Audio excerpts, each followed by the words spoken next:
Au podcast aujourd'hui, on discute de la situation spéciale qui va se dérouler avec le Rouge et Or, l'Université Laval de football cette saison, alors que 4 carrières battront pour le poste de numéro 1.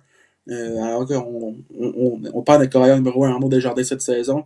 Donc on fait des profils sur Olivier Théroux, Thomas Lamarche-Leroux, Jérémy Ouellet et Victor Charland pour savoir qui sera à la tête de l'offensive du Rouge et Or l'an prochain. This is Kyle Crowell, and you're listening to the MSQ podcast. Ici le travel chief de la ligne défensive, Yoann Nyangé, et vous écoutez le podcast MSQ.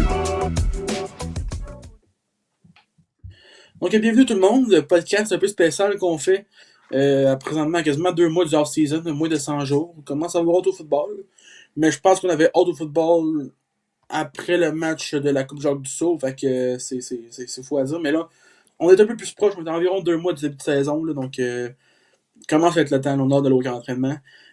Tiens, avec moi aujourd'hui, comment ça va? Ça va super bien. Un peu plus aujourd'hui, nous autres, mais ça va toujours plus quand on parle de football. Là, on dit ça assez souvent. Il n'y a pas meilleur moment de parler de football, je pense, que dans l'off-season, parce qu'il y a tellement de choses qu'on peut discuter puis mettre dans les airs un peu qui peut être intéressantes. Là. Ben c'est ça, écoute, ça approche, hein, juste 2 mois, ben la plupart du off-season est faite, donc Ouais. avec l'été qui techniquement n'est pas commencé, mais qui arrive, même si bon, hein, on a l'impression que c'est commencé, ben hop, ça sent le football, surtout que la CFL s'est commencée. Je sais que toi écoutes beaucoup ça, pas mal plus que moi, mais ouais. Ouais, tu sais, on parle de football un peu. Rapidement, on veut juste souhaiter bonne chance aux anciens du Rouge présentement qui jouent dans la LCF. Kevin Bittal qui a déjà un bon début de saison pour les Argos avec un premier match contre Montréal excellent. J'ai été bien content de voir malgré la défaite. Hâte de revoir David Dallaire en action pour les Alouettes. Là. C'est plate un peu de le voir sur les sidelines. On sait que l'an passé, il y a eu une belle saison en plus pour eux. Que ce soit Vincent Blanchard à Edmonton, surtout avec des bottées incroyables. Mathieu Betts, etc. à BC, il y a une couple là-bas. Fait que tu sais, bonne chance à tous les gars du Rouge et Or, surtout à ceux qui ont interagi avec nous. Je regarde surtout Emery Boutin dans les derniers mois. Donc, bonne chance aux gars. Puis, on espère que vous pouvez dominer la ligue comme dans l'universitaire. Là. On serait quelque chose, ça serait le fun. Là. Donc, aujourd'hui, on l'a mentionné, le planning, c'était de mettre la table un peu sur la situation des 4 carrières pour le poste de partant. Donc, tu sais, je pense que beaucoup disent que celui-là est à 3 carrières, mais je pense qu'on oublie un carrière quand même qui a des statistiques assez intéressantes au niveau collégial en Olivier Théroux. Donc, tu sais, je veux mentionner quand même que c'est un 4 carrières qui peut peut-être surprendre, mais regarde, c'est 4 carrières qui arrivent à faire le travail, moi, dans ma tête, je pense. Là, ça peut être très intéressant de voir ce qui va se passer au niveau du foot pour le Rouge et Or, au niveau du carrière. Ça peut être une belle situation puis un beau problème à avoir. Là. Ouais, mais tu sais, à chaque année, le camp, c'est toujours des shows de lutte pour certaines positions, là, mais d'autres années, c'est assez évident. Là, mais cette année, je pense que c'est le camp le plus intéressant depuis, écoute, je sais pas combien de temps. Là. 2 ans.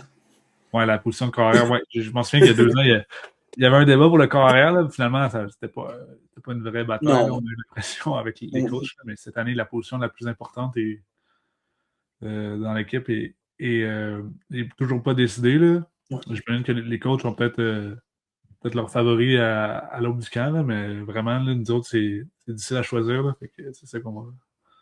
Non, ben tu sais, donc en plus de ça, on vous donne une chance d'apprendre un peu plus c'est qui les carrières qui pourraient avoir une chance de se mériter le poste cette saison. Là. Commençons par lui, comme j'ai dit, qui, je pense, est celui le plus sous-estimé du groupe, mais a des statistiques intéressantes au niveau collégial, comme je mentionnais, qui pourraient peut-être causer une surprise. Là. Ça, c'est Olivier Théroux, l'ancien des Géants de Saint-Jean, ancien coéquipier de Nathan Carignan. Je pense que c'est une des bonnes affaires aussi qu'on a faites pour convaincre Carignan de venir ici, de McGill, en recrutant Olivier Théroux, mais tu sais, c'est un excellent carrière aussi là, au niveau collégial. Regarde, sa saison 2023 a été assez haute. Là. 151 en 253. Certains voient ça et disent ouais, ok, c'est quasiment 50% de passage de complétion, mais ok. Après ça, tu regardes des verges. 2409 verges, 28 touchés et 9 interceptions en une saison. Le 28 touchés, il me sort un peu. C'est quand même spécial à voir, honnêtement, dans une saison collégiale, le 28 touchés. Ben oui, c'est ça, c'est vraiment dans les bons. Là, j'ai pas le comparatif, là, malheureusement, avec les autres de cette année-là, mais c'est dans les très bons carrières du collégial. Je pense que c'est le meilleur carrière collégial en 2023 de mémoire. Ben, j'ai l'impression. Là. Pour vérifier, là, mais si je ne me trompe pas, il était au top de la liste. C'est pour ça que je pense que c'était peut-être Jérémy Ouellet qui était pas loin en arrière de lui dans ce mémoire dans cette année-là. Moi, juste regarder rapidement, là, mais c'était. Lui, il doit avoir moins de passes de toucher. Ben, même à niveau collégial, j'ai été surpris quand j'ai regardé les stats à Ouellet, parce qu'honnêtement, c'est fou à dire. Oui, il court beaucoup, puis on le sait que c'était une des majoritaires raisons. Là. Excusez-moi. C'est Pépé, bien sûr, deuxième carrière dans collégial. Je pense qu'on a le temps de se trouver. Après ça, c'est Jérémy Ouellet. Donc, et Thomas Leroy, sa première saison, qui était, je pense, septième, moi, dans la liste, qui est pas mauvais avec des statistiques assez intéressantes malgré tout. Là. Donc, tu sais, Olivier Théroux, quand il joue Nathan Carignan, je pense que c'est tout le monde qui va retenir du niveau collégial. Là. Oui, Carignan a été explosif, mais il faut quand même qu'il trouve la balle à son à lui. Puis Olivier Théroux faisait un bon travail là-dedans, je trouve. Puis, tu sais, ça le prouve, pareil, le crime. Quand tu lances pour 2409 verges, là, juste pour mettre en comparatif, le PP était à 1942. Ouais, c'est ça. Ça veut dire qu'il y a environ 450 verges de plus. Là. Exact. Ben là, c'est une très bonne saison. Puis il y a une raison pourquoi il s'est fait recruter avec le Rougeur. Il fit bien avec l'équipe. Donc, c'est une bonne option pour le camp. C'est sûr que c'est la moins populaire, comme tu as dit, mais ouais. On sait jamais. Écoute, c'est une lutte qui est très ouverte là, en ce moment, j'ai l'impression. Donc. Ouais, juste pour en parler rapidement, là, quand tu lances Nathan Carignan, ça paraît. Là. En cette saison-là, Nathan Carignan a eu 57 attrapés. Dans une saison collégiale de 8 matchs. Ouais, c'est fou, là. Le receveur le plus proche de lui, c'était. Et boy, je ne dirais même pas son nom, un gars à Vanier, excusez-moi, avec 38 attrapés. Combien de verges? Carignan avait 1171 verges. Avec combien de touchés? 14. Ouais, quand même, là. C'est fou, là. Mais tu sais, on parle beaucoup de Carignan, là, ce qui veut juste dire que 50% des passes à Nathan Carignan, là, dans un sens. Là. Ben, c'est ça. Mais non, mais là, on va y revenir dans les prochains mois, là, quand on va parler des receveurs. Mais Carignan, on l'a vu un peu l'an dernier parce qu'il revenait de blessure, mais il s'est fait écouter sa saison. Oui, c'est ça. Mais tu sais, je pense que. On a vu des beaux flashs, mais genre, son potentiel est extraordinaire. Là. Non, tu sais. On n'en parle même pas assez. S'il y en a qui disent que c'est une saison difficile dans Carignan, moi, je la comprends pas. Parce que moi, dans les moments qu'on a eu besoin de voir un deep ball receiver, là, Nathan Carignan a été excellent dans cette situation-là, je trouve. Là, je pense que c'est. On retrouve dans un sens un peu Edouard Arsenault. Je sais pas ce que t'en penses. Ouais, ben je pense que les gens ils vont le découvrir cette année. Il va prendre un gros step, là, je suis convaincu. Puis, ben c'est ça, c'est un receveur qui est très bon pour les jeux un peu plus profonds. Là, donc, c'est toujours très utile. Là, on sait qu'on aime ça des fois à Laval. C'est sûr que c'est une année où avec un changement de carrière, est-ce qu'on va être plus prudent dans le cahier des jeux? Ben là, à suivre, là, mais c'est vraiment... Ça dépend avec qui on est comme niveau carrière. Là. Ça va sûrement dépendre de ça. Là. C'est ça, effectivement, ça dépend du style du carrière, là, mais on est évidemment, Olivier Cool va être de retour. C'est le meilleur receveur de l'équipe depuis maintenant 2 ans. C'est le meilleur receveur au Québec. Oui, avec lui qui s'ajoute, là, c'est quasiment le deuxième. Là. Ouais, c'est rapidement. On est prématuré un peu, là, mais en tout cas, je pense qu'il va rapidement le devenir. Ouais. Rapidement, pour ceux qui se demandent, le groupe de receveurs est identique à l'an passé, quasiment, j'aimerais dire. Là. Ça devrait être encore Olivier Cole, Guillaume Cochon, Nathan Carignan qui risque de revenir là-dedans. Évidemment, t'enlèves Boutin. Mais... Ouais, c'est ça, c'est super Boutin au niveau de Thailand, fullback, niveau canadien. Je comprends jamais cette position-là, en tout cas. J'ai ça pensé à Sikaki. Simon Potvin, connu quand même. Le breakout season a été excellent l'an passé, je trouve. Là, donc, les options, on les a encore, puis c'est les mêmes que l'an passé. Donc, l'expérience, celui-là. Puis je pense que c'est rassurant pour un carrière d'avoir des receveurs autant fiables qu'on l'a à l'avant. Oui, là, on parle des carrières, mais le carrière qui va être nommé se fait placer dans une très bonne position. Oui, vraiment. Il y a une attaque avec beaucoup d'expérience, avec énormément de talent. Donc, c'est toujours le cas, mais avec le groupe de receveurs qu'on a cette année qui revient quasiment à sa quasi-totalité, ben c'est une grosse aide. C'est pas un nouveau groupe total que tu as des nouveaux receveurs, un nouveau carrière, tu repars à zéro. Là. Non, là, tu perds un carrière de 5e année, mais tu ramènes quelqu'un qui peut être là avec des gars de confiance puis la stabilité au niveau des receveurs. Puis avec une première saison, peut-être, c'est une première saison pour les carrières aussi, là, mais d'avoir une saison comme ça sous la ceinture l'an prochain va être une bonne affaire parce que tu risques de perdre des Olivier Cole qui va 100% se faire repêcher CFL. Je peux pas voir, ça n'arrive pas. Guillaume Cochon qui a lancé sa 5e année cette saison, je pense, de mémoire. Qui d'autre? Je pense que ça fait le tour, honnêtement. Il faudrait que je recalcule un peu, je regarde un peu ça, là, mais c'est une bonne affaire, je pense, d'avoir un carrière qui rentre cette saison, justement pour ça, pour avoir la stabilité des receveurs. Ben exactement. Puis là, on a parlé de Théroux, je ne sais pas si tu avais un ordre, là, mais si je peux faire un. On peut passer au prochain. Ouais, go, vas-y. Charland, écoute, Ouais. on parlait de Théroux qui a joué avec Carignan. Charland, lui, a joué avec Olivier Coul au collégial à Montmorency. Donc, c'est des gars qui se connaissent très bien. Là. Il a été apporté. C'est sa 4e année, je crois, cette année. Ouais. Il a été recruté parce que, écoute, il y avait une super bonne connexion avec Olivier Coul, justement. Puis c'était un excellent carrière dans la Division 2 au football collégial. Il n'y a pas eu beaucoup d'opportunités. Ça fait des années qu'on dit que en tout cas, du moins, le groupe d'entraîneurs tente de lui donner des opportunités. Ça ne s'est pas tellement vu. Donc, on sait que ça a été difficile dans les 3 premières années.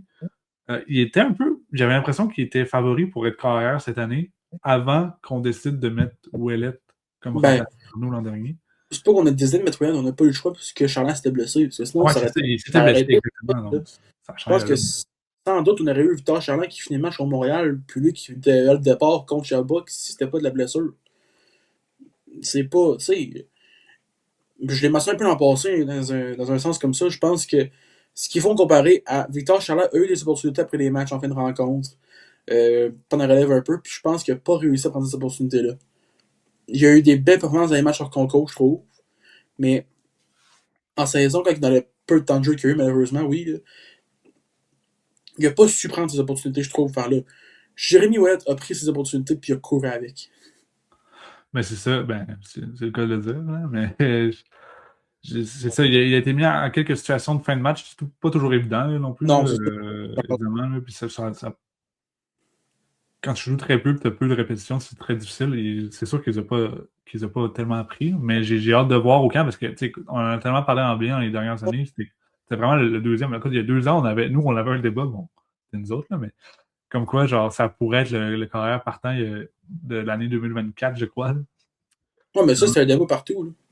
Ouais, c'était un débat partout. Ben, il faut se souvenir que le plan initial à Concordia, c'était qu'Arnaud Desjardins jouait une demi, puis l'autre, c'était Victor Charland. Les deux d'avoir des snaps, finalement. Arnaud Desjardins a gagné l'MVP. Ça, c'est chose à dire. Mais on parle d'un gars qui a quand même bataillé avec un carrière de 3e année en de 4e année, Arnaud Desjardins. Tu sais, c'était pas une situation facile à rentrer après une saison difficile pour Desjardins. Ça l'a motivé un peu, puis je pense que tu regardes ça, mais il n'y a rien de stressant à avoir Victor Charland, je pense, comme on dit. Là. Puis comme tu as mentionné, je pense qu'il y en a qui vont peut-être voir OK, la division 2, c'était pas stressant, mais si tu connais un peu le football universitaire ou juste le football au Québec en général, tu comprends que division 2, division 1, c'est souvent une différence d'école où tu vas aller. Là. Ça dépend. Ouais, c'est ça. Pas grand-chose. Puis comme on a dit, il a joué avec Olivier Coul, qui est un joueur top 3 au Québec, là, disons-le comme ça. Je tiens à dire que Jordan Lazar a joué Division 2 puis maintenant il est rendu à Colorado State.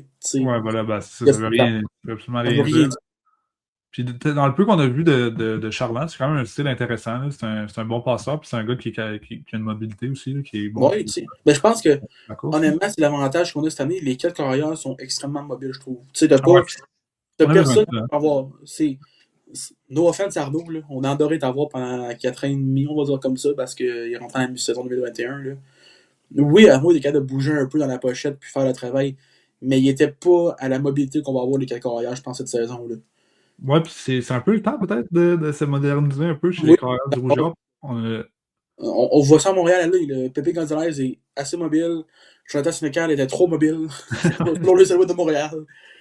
Ouais, c'est vrai ça. Non, mais on a évidemment, Laval a eu Hugo Richard il y a de ça plusieurs années, là, mais on est revenu avec des carrières un peu moins mobiles, très passeurs. On aime beaucoup ça. Là, c'est fois à dire qu'on est rendu à 11 ans des premières saisons de Hugo Richard. Ah, ça fait longtemps, écoute. Ça passe vite. L'an prochain, là, c'est le 10-year anniversary de la première Coupe Vanier de Hugo Richard à Hamilton en 2016. Là. Ah, c'est fou. Ça reste fou à dire, là, ça passe vite. Là. Ben oui, puis écoute, comme on dit, je pense pour battre Montréal, il va falloir justement être un peu moins prévisible, avoir une attaque un peu plus diversifiée, puis ça va passer par un carrière qui est capable de courir aussi, puis de créer des jeux. Je pense que Charland, il remplit quand même bien ce rôle-là. Comme tu as dit, tout le monde remplit ce rôle-là, mais ils ont des styles un peu différents dans leur mobilité. Là, quand même. Ouais. Non, je pense que, tu sais, dans les carrières complètes, tu sais, on en a des carrières très complets, je trouve. C'est blade à dire, mais Jérémy Ouellet, je pense que c'est le moins complet des 4. Là. Si on regarde ça, Jérémy Ouellet, j'enlève rien à Ouellet parce qu'il y a des gens extraordinaires. Là, ce gars-là, il court, puis On dirait un running back quand il court, puis j'ai Ouais. faire la comparaison que je faisais dans le passé, là, surtout que c'est dans le moment de la NFL, là, c'est Jackson Dart, parce que ce gars-là va courir tête première, puis il va s'en foutre. Là. Mais on a des carrières, on ramène un peu le style, comme dit de Hugo Richard, je pense, dans un sens. Là. Tu vois un peu le carrière qui peut être mobile, qui peut lancer la bombe, puis un bon bras en plus. Je pense que on voyait Jérémy Ouellet vraiment plus comme un carrière de short yardage il y a quelques années. Là. Mais avec ce qu'il a fait dans le passé, Jérémy Ouellet a quand même une bombe de 50 verges en séries éliminatoires contre Montréal. Ouais, mais là, effectivement, là, il nous a vraiment beaucoup surpris parce que, tu sais, s'il n'y aurait pas eu la blessure d'Arnaud puis de Charland, je pense que. On l'aurait pas vu. On n'aurait jamais vu je pense qu'on ne l'aurait pas, nous, en tout cas, on ne l'aurait pas nécessairement considéré parce que ce qui se passe avec Jérémy Ouellet, c'est que peu importe s'il a le poste carrière numéro 1 l'an prochain ou pas, il va jouer. C'est un gars qui est très difficile au rouge et or. Pas juste ça. Il va jouer, mais ils vont faire comme en série l'an passé, moi, je pense. C'est ça le cas. Parce que, rappelons-nous que l'an passé, je veux dire, c'est un monstre à deux têtes, là, comme je veux dire. Là. On a Arnaud Desjardins qui rentre des fois.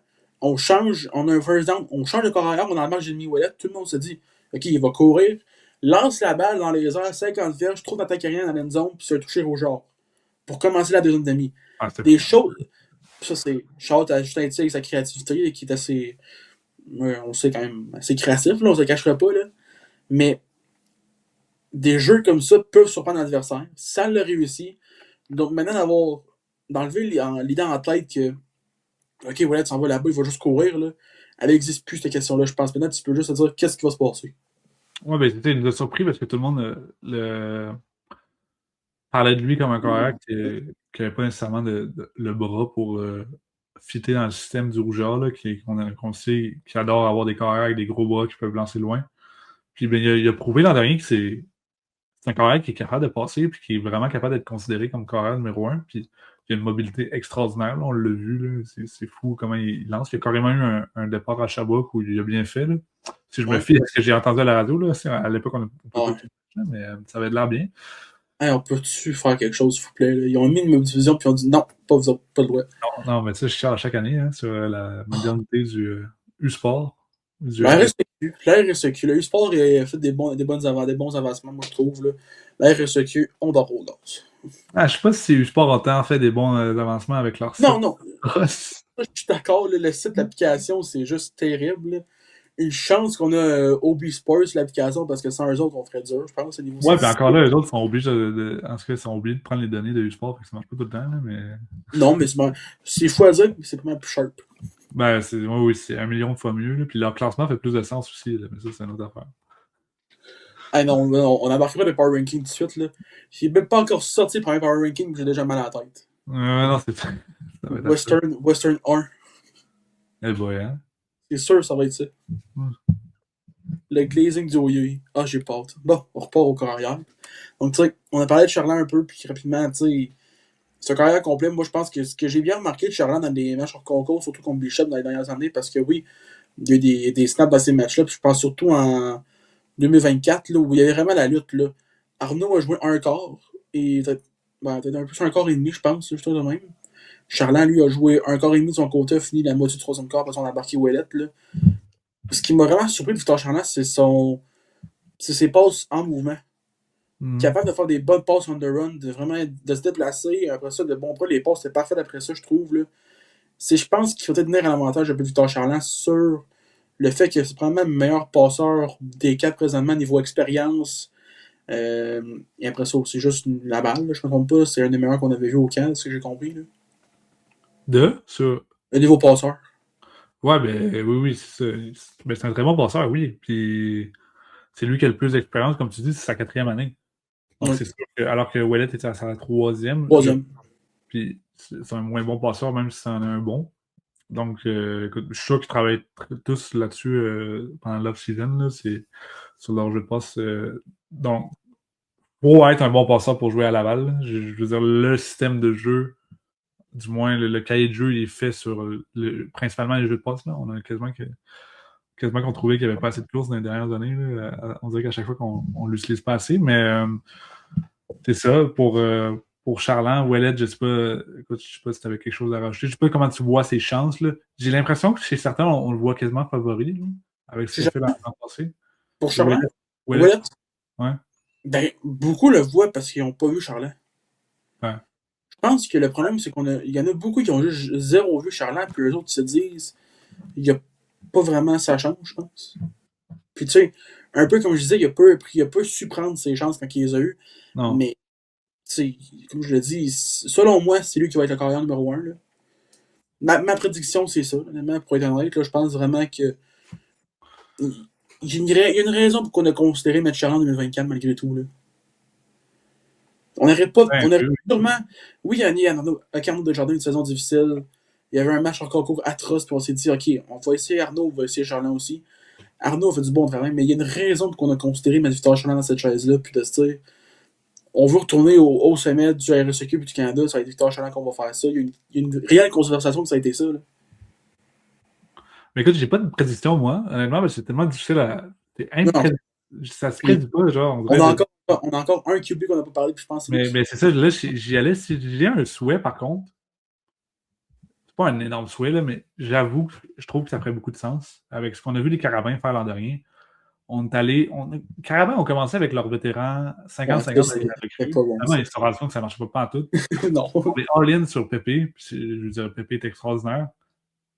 Puis il leur a fait gagner une coupe d'année. Je dis pas que c'est le même calibre de joueur, mais moi, j'aimerais vraiment ça que le Rougeur y ait 100% pour le futur, mais aussi le présent, parce que je pense que c'est un très bon carrière. Mais Thomas Leroux, qui a été joueur par excellence du D1 l'an dernier, que nous, on a vu jouer au bol d'or, je veux dire, c'est un très, très bon carrière. Là.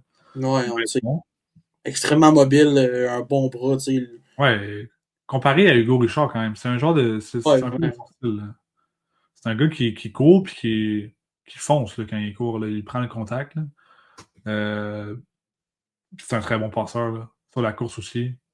Il a un excellent deep ball. Oui. Tu sais, rapidement, c'est statistique au niveau collégien en 3 ans, donc en 2023, 82, en 183, 1043 verges, 9 touchés et 1 interception, puis ça, c'est sa première saison.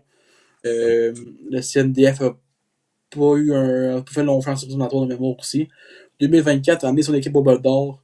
102 en 174, 1737 verges, 17 touchés, 3 interceptions. Le ratio touché-interception, c'est ce que je regarde le plus récemment. Là. 7 touchés, 3 interceptions en 2024, 9 touchés, 1 interception en 2023. Et en 2025, 15 touchés, 2 interceptions. Je pense que c'est niveau statistique le meilleur des 4. Dans un sens, si on regarde le ratio dans ce sens-là. Là. Il y a juste, malheureusement, Victor Charland que j'ai la publication de ressortir assez bientôt, aujourd'hui, au moins qu'on enregistre, parce que j'ai oublié de la mettre en fin de semaine. J'étais trop occupé. Mais tu sais, Charland, une interception au niveau universitaire, puis c'était cette saison. Je me souviens plus c'était quand. Mais bon. Mais regarde, on voit ça, là, puis Thomas Leroux, le carrière complet, on l'a, je pense, en lui. Peut-être ben pas. Oui, Oui, on passe le carrière quand même assez grand, costaud, Arnaud Desjardins. Lui, je pense que le niveau costaud est là, mais un peu moins grand. Mais c'est très versatile. Je pense qu'il peut vraiment surprendre beaucoup de monde. Puis comme tu dis, moi aussi, dans un instant, j'aimerais ça voir le côté. On y va all-in dans le futur, puis on moule notre carrière pour les 4 à 5 prochaines années. Et on y va all-in avec Thomas Leroux, mais je suis pas sûr qu'on va faire ça au niveau du Rouge et Or. Ouais, je suis pas convaincu non plus. Mais je pense qu'il y a les Dasmats aussi, on a une chance de gagner la Coupe Vanier à la maison cette saison. Avec un alignement à maturité. Puis tu sais, juste à la maturité, on parle juste à Arnaud Desjardins dans un sens l'année passée. Là. Oui, on parle d'Éric Boutin, oui, on parle d'Arnaud, on parle quand même de quelques joueurs importants à l'équipe, là. Mais l'alignement est à maturité. Je vois ça comme une année compétitive pour le Rouge malgré tout, si on a un carrière qui peut faire le travail. C'est toujours une année compétitive, mais tu sais, il y a énormément de talent chez le groupe de carrière.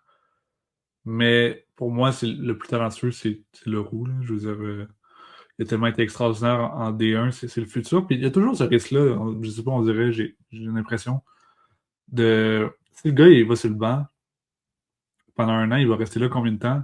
Est-ce qu'on. Tu sais, là, Charles est à sa 4e année, je crois. On l'a dit tantôt, j'ai oublié. Mais sa 4e année. Si tu mets Thomas Leroux sur le banc cette année, alors que c'est ton carrière du futur, je sais pas quand il va embarquer. Hey, tu sais, juste.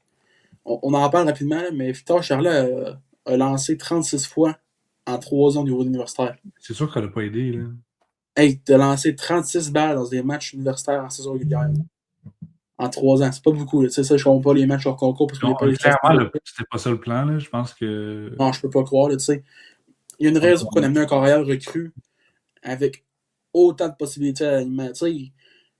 On aurait pu voir ça avec, OK, peut-être qu'on va rouler avec un Ouellet pendant 2 ans après ça, ou on va essayer 2 ans à Charland, donner l'autre à Ouellet, on va essayer le roi après Terreau, excusez-moi, après ça. On va voir au vote après ça, mais le fait d'avoir amené un carrière recru en Thomas Leroux, ça change beaucoup de choses, je pense. Ben oui. Oui, écoute, c'était la prise à aller chercher avec Elliott Drapeau, là, mais lui, il s'est rendu à McGill finalement. Je pense qu'ils vont avoir un beau futur avec ça, mais c'était le gars du collégial cette année à aller chercher. Écoute, je souhaite qu'il va être partant dès sa première année. Je pense qu'il y a une très belle carrière avec le Rougeard qui l'attend. Ouais, le potentiel est là. Ben oui, écoute, il a été comparé à Hugo Richard par plusieurs personnes, donc on le sait que c'est un genre de style qu'on aime beaucoup. Oui. C'est un gagnant, écoute, il a gagné le bol d'or cette année. Donc, ouais, mais pas juste ça, tu sais. Il a gagné le bol d'or cette année. Il a été finaliste au bol d'or il y a 2 ans. Donc, tu sais, les finalistes sont habitués de l'avant. Une année sur 2, on va être rendu finaliste. I guess maintenant, si je me suis à la logique du RSEQ. C'est plate de même, mais là, regarde. Tu sais, le potentiel pour Thomas Leroux est là, je pense. Les 4 lauréats peuvent faire du gros travail.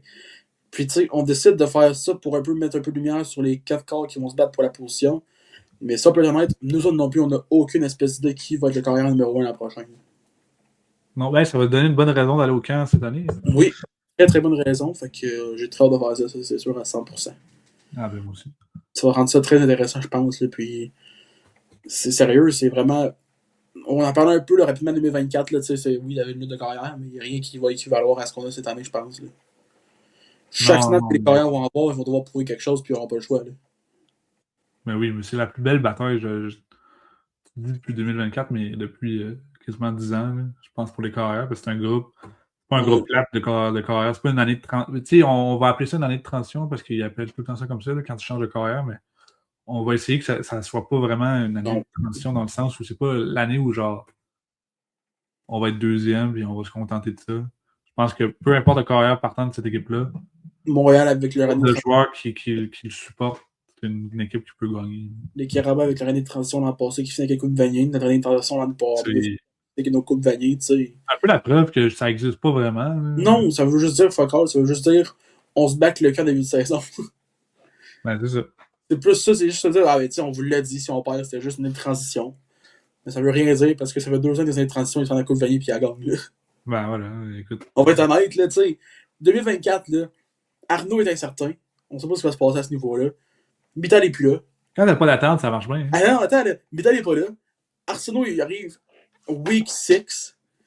Olivier Cole, son nowhere, il détruit la ligue au complet au niveau de receveur. Guillaume Cochon fait le travail. Tu sais, une année de transition, c'est là, je t'ai à dire au début. Là. L'année passée, Sénécal s'en va. T'es plus sûr qu'est-ce qui se passe. Pas juste, hein, pas juste lui. Une année de transition, tu gagnes la vanille. Ça change rien. Non, mais c'est ça. C'est notre... On va espérer que le streak de l'année de transition il continue. Oui. Si, honnêtement, là, c'est juste, moi personnellement, là, on peut-tu gagner au Sepsum, s'il te plaît? En plus, t'es sur place pour des rêves, man, ça va être la miracle du siècle, je pense. Ben ouais, mais écoute, ça va être à suivre, ça, c'est tellement compliqué. Ben écoute, c'est un nouveau carrière, fait que c'est un nouveau départ. Oui. Malheureusement, Arnaud a gagné tout ce qu'il pouvait, sauf gagner au Sepsum. Ça, c'est fou. En 5 ans, t'as gagné 2 coupes Vanier et tout, mais t'as fait une chose dans ta carrière qui manque, c'est gagner au Sepsum. Ça doit être... ben, Charlan l'a fait, jouer au Sepsum. C'est vrai. Pas bien, il était supposé jouer plus là au début, mais finalement, changé d'université. C'est vrai. Il y a des photos de Charlan en bleu, là, je tiens à dire. ouais, tu l'aimes bien ce montage-là avec ton Jersey Swap à faire la main. Je m'étais forcé à faire ça sur Notability. Avec mon crayon, ça c'était les classiques. On pourrait peut-être leur reposer honnêtement. Mais oui. Si jamais ça arrive, on va leur ressortir cette photo, cette Jersey Swap-là. Ouais. Mais tu sais, c'est une affaire à dire aussi. Là. Victor Charlot a joué au Sepsum dans un blowout de 28-0. Là. La pire game que j'ai jamais vue de ma vie. Ouais, c'est quoi, c'était là. Ouais, c'est ça. Moi, j'étais à New York. Je regardais le box score des fois, puis j'étais bien dépressif, là, mais bon. Ça fait pas de sens. Ah non, ça, c'était difficile, ce match-là. Ça fait encore mal, je pense. Mais Écoute, ça doit être premier box que tu veux cocher là, pour le nouveau carrière. gagner au Sepsum, c'est comme immense. Tu sais, même. Puis au final, là, genre, mon souhait pour la saison, c'est de gagner au Sepsum. Ce que j'espérerais qu'on pourrait faire. Ça me ferait chier un peu parce que ça serait le fun d'avoir le match à Québec, là. Mais gagner la Coupe genre sur le terrain de l'adversaire, comme eux autres l'an passé, ça serait le fun. Ah, ça, c'est compliqué. Là. Mais oui. C'est compliqué. Ça serait le fun parce que c'est pas arrivé depuis 2016 de notre côté. C'est arrivé à 3 reprises pour les Carabins, je pense. Non, 2. 2019 puis l'année passée. Il n'y a rien de pire que. Mais, oui, perdre à la maison. Il n'y a peut-être rien de pire que perdre à la maison, mais pour un téléspectateur, en tout cas. De voir un gars puis sur le. Perdre au Sepsum, là, avec la musique puis leur trompette, c'est tellement de temps. C'est tellement dépressif, ça. Ah, l'an passé, là, je m'en souviens encore. Tellement de saison régulière, puis honnêtement, là, je pense que. Enlève le départ lent du Rouge et Or, là, le départ atroce du Rouge et Or, là. Hey, opening kick-off fumble, là. Ah, non, j'oublierai pas elle. Puis Charlotte à Billy Jonah Perrier, c'est des choses qui arrivent, là. C'est ça t'a ramené des PTSD en fin de semaine d'écouter le match des Alouettes, puis d'entendre le Montréal fait du bruit. Hey, non, quand j'ai entendu ça, genre, non, pas encore ça. Mais tu sais, ça. Regardez du football, il n'y a rien qui change ça, c'est toujours le fun, là, c'est sûr à 100%. Ah, voilà. Donc, final ranking, là, venez de mon côté, tu feras le tien après ça les 4, qu'est-ce que tu penses voir, là. Puis moi, honnêtement, j'y vais, honnêtement, hot take, là, puis je vais expliquer un peu pourquoi, là. Numéro 4, malheureusement, c'est Olivier Théroux, je pense que c'est... On a essayé de lancer des fleurs à Olivier Théroux, puis qu'il en mérite, honnêtement, ce qui a été excellent collégial, là. Mais je regarde les 3 autres, puis je pense même pas qu'il est au même niveau, malheureusement, là, tu sais. Oui, ça reste un gars qui a représenté le Canada au Mondiaux Junior. Il a fait du Québec, il a un potentiel, là. Mais je regarde les 3 autres joueurs en avant de lui, puis je me dis, il n'y a aucune chance qu'il peut battre ça, parce qu'il y a tellement de... La position est tellement rendue forte, je trouve, là, donc c'est difficile. Après ça, je vais avec Jérémy Ouellette. C'est plate. Pour moi, je vais numéro 3, Jérémy Ouellette. Mais comme je mentionnais, il va avoir du temps de jeu, puis on va le voir pareil, parce qu'il est tellement surprenant sur le terrain qu'il peut faire n'importe quoi, qu'il peut courir, lancer. Je m'attends à voir Jérémy Ouellette 3e dans mon ranking, mais je m'attends à voir 2 corps arrière avec Ouellette et le premier corps arrière malgré tout. Ouais. Je pense vraiment qu'on va utiliser cette stratégie-là de vraiment juste surprendre, garder l'autre équipe sur le talon tout le long du match, surtout en série éliminatoire. Tu sais pas ce qui va arriver, Ouellette va arriver, il va lancer une bombe de 50 verges, il va courir pour 50. Ça va être là la surprise. Tu sais, c'est pas, si j'avais besoin de faire un ranking présentement, qui je trouve le meilleur, je mettrais Ouellette 2. Parce qu'on n'a pas, pas vu Thomas Leroux dans un sens encore au niveau universitaire, donc tu sais, c'est pour ça. Mais dans ce que je veux voir cette saison, ce que je pense qu'il va arriver au niveau du poste de 1 à 4, j'ai Ouellette 3e malheureusement. Thomas Leroux pour moi est 2e. Mais comme tu dis, il y a une partie de moi qui aimerait ça le voir carrière numéro 1, juste pour avoir l'aspect du futur. Tu sais, ça serait le fun d'avoir le carrière qu'on veut voir dans 5 ans, commencer tout de suite et avoir de l'expérience avec une équipe, comme j'ai dit. Si tu veux faire ça, c'est la parfaite année pour le faire aussi. Ouais. T'as pas meilleur temps pour faire ça, je trouve. Puis après ça, j'ai Victor Charland, parce que Victor Charland, c'est lui qui a l'expérience. Ça fait. Puis, tu sais, on parle d'expérience, puis il y en a qui disent, ouais, mais il n'a pas joué. Mais il connaît le maudit playbook à Justin Etier, puis c'est ce qui est le plus important, je pense, selon moi, parce qu'il est tellement difficile à comprendre, je pense, pas encore ailleurs.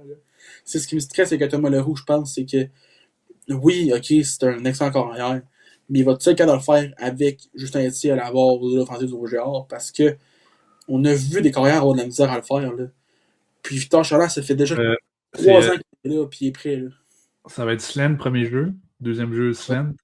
3e jour dégage. Oui. ou, attends, écoute-moi. On est à la porte de la zone des vues.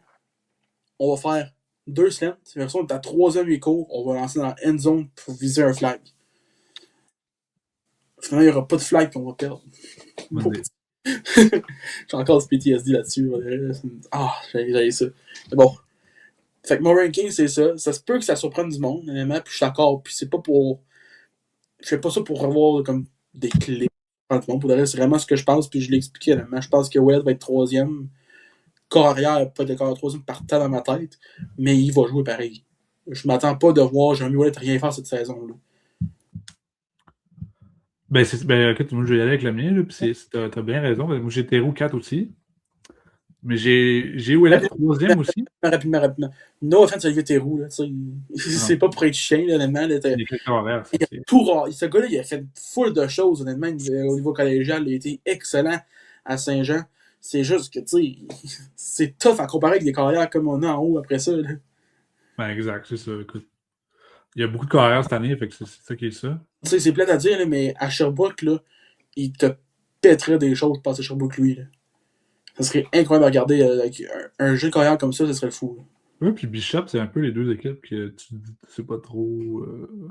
Ah, c'est vrai, Bishop, j'ai oublié. Ouais, ouais. J'ai oublié qu'on joue comme Bishop cette saison. Ça, honnêtement, je pense qu'on va avoir des road trips cette année. Là. Bishop serait fun d'y aller au Coulter Field. Là. Voir si notre ami Nick Pierre-Mas disait ce qu'il disait que c'était vraiment le meilleur stade au Québec. On va voir. On va voir. Mais tu sais, ce serait des belles affaires. Mais tu sais, c'est sûr que là, avec une équipe de plus, il y a plein de choses qui pourraient rentrer dans l'année tout après. Mais tu sais, c'est simple, plate pour Olivier Theroux. Tu sais, c'est tough de devoir combattre avec des trois carrières comme qu'on a là. Fait que Theroux 4, troisième, t'es qui? J'ai Ouellet aussi. Tu vois, je suis pas fou, ok? Mais C'est non, bon. mais parce que même raison que toi, écoute, peu importe s'il est Moi, partant au ou début, pas. je pensais que j'allais me faire détruire. Genre, hey, qu'est-ce qu'il dit là, lui? Puis ça, tu vois là, genre, ok, je me fais backer au moins. Là. Mon co-animateur, il m'aide, j'aime ça. Parce que, mais la même raison que toi, écoute, peu importe s'il est partant ou pas, Il il va va jouer. avoir un gros rôle pour moi dans l'équipe. Un rôle super important. Fait que j'ai envie de le garder dans ce rôle-là puis de donner l'opportunité. Ça va dépendre évidemment de son camp à quelqu'un d'autre, mais Ouais, c'est sûr. là, c'est sûr, ça va être quasiment bizarre pour la deuxième carrière, là, parce que tu te demandes quand le deuxième carrière va jouer. Il y a beaucoup de possibilités cette année, ce qui est super le fun, mais ça crée des beaux problèmes aussi. Numéro 2, par contre, moi, je vais avoir Charland numéro 2. Ok. Malheureusement pour lui, ça arrive. C'est plate, mais ça va être une super belle bataille au camp. Puis numéro 1, ben, j'ai le roux, évidemment. Je l'ai dit, là, c'est un peu mon souhait là, qu'on commence avec le jeune carrière, qui est un peu le futur puis le présent en même temps. Tellement talentueux, c'est tellement un gros potentiel que j'aimerais le voir dès le départ. Est-ce que je crois que ça va arriver? Je pense. J'ai pas tant gros espoir là-dessus, honnêtement. Non, je suis d'accord avec Je toi. le Là. souhaite. Ce serait le fun. Je pense que, comme tu dis, c'est un choix à avoir, puis on dirait pas non. Là. Non, non. Je pense que ça fait le tour. Honnêtement, Ah oui. on a quand même choisi pas mal, puis on tenait à faire ça malgré tout pour juste mettre à table un peu sur les possibilités qu'on aurait pu avoir au niveau du poste de carrière. Donc, tu sais, je pense que c'est un rare podcast du Rouge et Or Football hors saison de notre part. Là. On n'en fera pas de temps. Je pense que, tu sais, si on en fait un autre, il faudrait peut-être trouver un autre sujet à faire là-dessus, parce que ça va être difficile. Mais là, je pense que c'était une bonne affaire à enregistrer avant la saison pour être sûr d'avoir un petit insight sur les carrières. Rejoignez-nous la semaine prochaine. On va faire notre classement des botteurs au Québec. Philippe Forteza numéro 1, je m'en fous. I will die on that hill. Parce que Boyer est plus là. Ah, c'est vrai. Boyer est plus là. On est libéré des punts. C'est la meilleure affaire de l'histoire, je pense. Qu'on n'est plus obligé d'endurer les maudits punts dans les lignes à Mais fucking Boyer. on va tout de même, je veux dire, le remercier pour son atroce punt Hey, à c'était la fin quoi du ça? premier match. Oh, mais tu sais, Ça a permis aux joueurs de jouer à merci, mais ça domicile. a mené à rien. C'est ça qui est plate. Ça a permis aux joueurs de jouer à domicile Oui. en série, ce qui n'aura absolument rien donné, malheureusement. Là, mais Oui, c'est ça. À part pour me faire payer mon billet de saison de plus, là, ça n'a rien fait. c'est ça, ça a juste fait dépenser. Oui, mais c'est pas grave. Maintenant, j'étais content d'être là, malgré qu'il faisait. Il faisait moins effet qu'il y en a eu finale. Oui, mais t'avais l'air d'avoir bien du fun à lancer des rushs. L'autre, il merde de spot. J'ai pas fait ça. J'ai pas lancé de bière, j'ai pas lancé de rush. Je suis pas le gars qui se fait attaquer sur Facebook par le fan de Montréal qui a l'air de dire ça, qui se faisait lancer des rushs puis des bières. Bizarrement dans la section 106 des Carabins, je pense. Fait que. Ah, c'est juste bizarre, mais non, c'est pas vrai. C'est pas moi qui ai fait ça. Et tu sais, des merdes de spot, je vais me faire attaquer maintenant. C'est une blague, c'est une blague. Mais là, ouais, comme tu dis, je pense que. On a une belle saison du Rouge qui s'attend malgré tout. Je pense que le monde est stressé, je pense, à ce niveau-là, qu'on on est plus carrière. Ça va être difficile. Quand on pépé, il est full bon, ça arrivera pas. La meilleure chose qui peut arriver à cette équipe-là, c'est qu'il n'y ait aucune attente. Ça, tu le sais. Ben, tu sais, il y en a un peu, mais il n'y en a pas tant. Tu sais, on a eu la coupe oui, c'est sûr, c'est le rouge et or. Mais je pense que si c'est le rouge et or, c'est Vanier au bust. Là. Malgré tout, ça va être ça. Il n'y a pas d'attente, mais tu sais, dans ta tête, vu que c'est Laval, c'est Vanier au bust all the way, je pense, dans ma tête. C'est sûr que tu ne veux pas donner 2 Vanier de suite ou 2 Dussault de suite à PP. À moins qu'on en vole 3 après ça ne me dérangerait pas, mais non, je veux pas risquer ça. À moins que la stratégie, c'est qu'on y en donne 2 de suite pour qu'ils partent NCA après ça, qu'on ait la paix. Puis qu'on mette mon en merde. Ouais. Mais non, moi, je veux battre les Carabins, là, c'est pas une question. Voilà. Ça fait le tour rapidement, Étienne. Je veux ton avis là-dessus, parce que c'est une autre chose qui va te jaser un peu, puis ça n'a rien à faire qu'on demande aujourd'hui. Match de soir, pour ou non?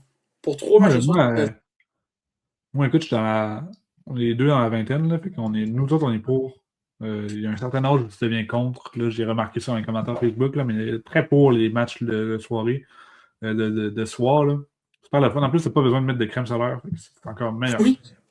T'es pas obligé d'avoir le soleil qui te blasse dans la face non plus. C'est ça. Puis tout le monde est extrêmement sous, donc ça donne des expériences désagréables, mais bon, bref, c'est quand même drôle. Ah, ça va être le fun. Le match en blanc, je pense qu'il y a c'est fou à dire, mais on n'aime pas les matchs de soir, mais tout le monde parle des matchs en blanc comme on aime ça. Mais oui. Puis honnêtement, je m'en fous. Là, un match en blanc de 2 jours, de toute façon. Je m'en fous. Là, on peut. Puis tu sais, c'est sûr que ça n'arrivera pas. Là. Mais moi, c'est mon soir encore pour cette saison. Là. Match en blanc, une 3e match local contre Montréal, s'il vous plaît. Ben non, effectivement, ça n'arrivera pas pour ça, là, mais j'imagine qu'ils vont être sortis dans pas long. Là. Je sais pas c'est quoi en plus. C'est un match de soir. Oh non, c'est sûr, mais tu sais, ça reste le match numéro 1, mais moi je veux le match en blanc contre Montréal, je m'en fous. Moi, stripe out. Stripe out. Rouge, or, noir, whatever. Non, on fait le Ohio State Grey out. Ouais, j'aurais gris partout, puis une section étudiante en rouge. Oh non, c'est pas. Tu sais, des choses en un, c'est pour être le fun. Soyez créatif. Oui, c'est ça. J'aimerais ça aussi, dernier saut pour la saison, quelqu'un qui part une Tarp Soft section, s'il vous plaît. ouais. C'est tout. En haut, dans la section étudiante, honnêtement. Ah oui, la Tarp Soft dans la section étudiante. Ça pourrait être hot. Peut-être pas pour les filles. Je dis ça pas de même comme ça. Mais la Tarp Soft section dans la section étudiante, ça serait incroyable. Là, le problème, c'est que le Tarp Soft est associé aux atroces équipes de la NCAA qui perdent genre 50-0 puis qu'il y a un stade vide. Mais. Oui, dans la MLB aussi. Ouais, voilà. Donc, je pense que c'est tout pour aujourd'hui. Étienne, merci d'avoir été là. Plaisir. Comme je dis, fan aujourd'hui de football, cette fin de printemps, parce que oui, on est encore de printemps pour une raison. Et on a extrêmement hâte d'aller au camp, au show, regarder du rouge et or. Regarde, il n'y a rien qu'à battre ça. Puis, ça part dans genre 2 mois environ. Donc, on a extrêmement hâte à ça. Merci de m'avoir écouté. Puis, on va sûrement avoir d'autres contenus qui vont sortir dans la saison. Je peux pas croire. Là. On va essayer de trouver d'autres choses à faire. Mais je pense que c'est une bonne façon de commencer l'off-season pour nous avant des carrières parce que c'est une belle lutte à avoir. Donc, rapidement, encore une fois, merci à Étienne. Merci à notre partenaire Quench Hydration qu'on va avoir le code en bas pour K60 Rabais Mediasport Québec en code promo. Et si c'était pas, ça nous aiderait grandement, c'est sûr. Puis, c'est du stock de qualité en plus. Ça goûte assez bon. J'ai pas mon shake sur moi aujourd'hui, mais habituellement, je l'aurais eu. Il était bleu, je voulais pas l'utiliser, c'est pour ça. Donc, merci de m'avoir écouté. Puis, on se retrouve la prochaine fois pour une autre capsule émission spéciale rouge or. Comment on va appeler ça, je sais pas encore. Mais merci de m'avoir écouté.